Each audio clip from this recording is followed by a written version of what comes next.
Morning and welcome back here to Just the News AM. I am Carrie Sheffield and glad you're with us. Well, there's a phrase that feminists love to use, and that is dismantle the patriarchy. Well, we've seen the patriarchy get dismantled in many communities, and it's had a devastating impact on our society. And joining me to discuss this is Dr. Warren Farrell. He's the best-selling author of The Myth of Male Power and his latest book, The Boy Crisis: Why Our Boys Are Struggling and What We Can Do About It. Good morning, Doctor. Good morning. Looking forward to talking with you. So tell us about your book. Why did you write it? What's the biggest takeaway? Well, I was speaking, I was on the board of directors of the National Organization for Women in New York City, and I was speaking all over the world. Hang on. Just so our viewers know, the National Organization of Women, very liberal feminist group. Very Trump-hating group, and you were on the board of this. All right, proceed.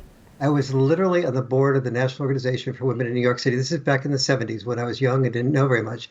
And I was speaking all around the world on the importance of feminism.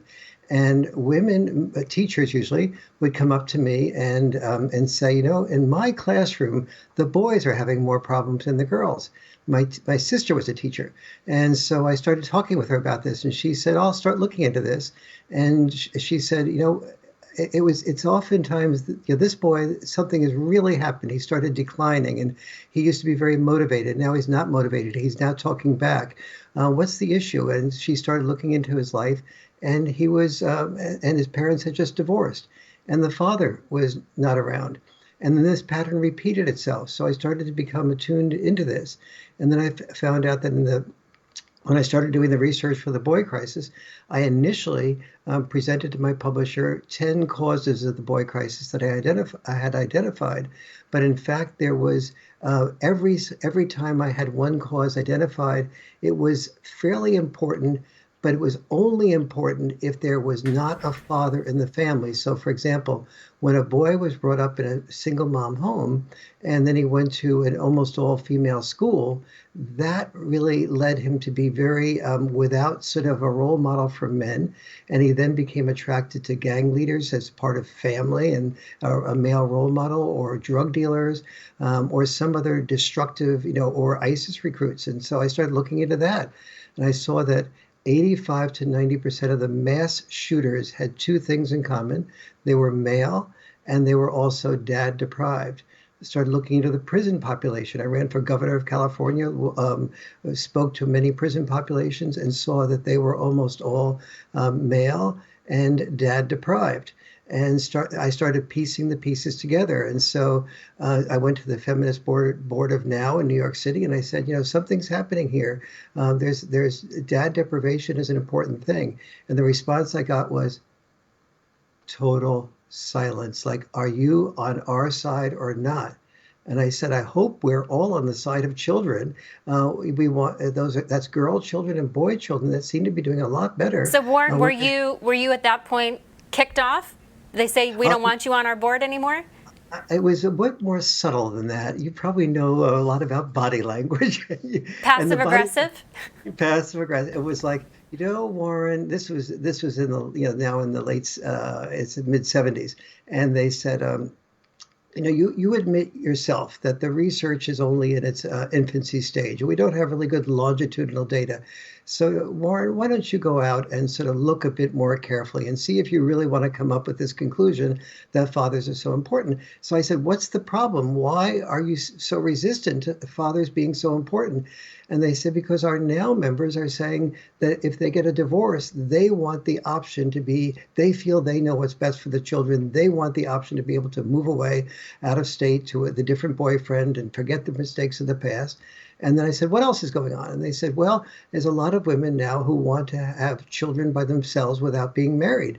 And so I said, so you're saying that that the marriage is not important? And they said, well, we want them to be able to have the choice of doing that. So when a woman has children, you care more about her right to do the children the way she wants than you care about the way the children are growing up. and it was like silence, and I could see.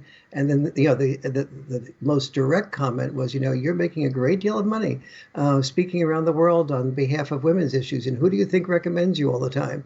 And so I knew that I had a choice to make, that I could either do the research for the boy crisis in a way that led to as honest a set of conclusions as I could come to. When I did that, I found that father involvement was not only important, but it was important for girls as well as boys, and it was important on more than 50 developmental areas. And I started looking into, what is there about father involvement that really is so important? And I started seeing that dad's style and mom's style are very different. Dads are far more likely to roughhouse. Moms are far more likely to say, be careful. Somebody's going to end up crying. Somebody's going to end up hurt here. Don't go too far. But I never heard a dad say to mom, do you know that when we roughhouse with children, we teach them how to be able to be assertive versus aggressive. We teach them how to think of their brothers and sisters' needs. No dads knew that. So I realized that I had to differentiate in the Boy Crisis book between dad-style parenting and mom-style parenting. I also couldn't blame moms because moms can't hear what dads don't say. Dads weren't saying what they were doing that was contributing so much to the family. And I ended up realizing that the children that did the best are ones that have what I call checks and balance parenting, where there's contributions. There's balance, masculine and feminine together. Warren Farrell, your book is so important. Our culture needs it. Thank you so much for writing this book. I wish you all the best on this book, and I wish the best on our culture. We got to get fathers back in the home. Thank you. Thank you. And we will be right back with some video. If you missed it yesterday, we landed on Mars. We'll be right back.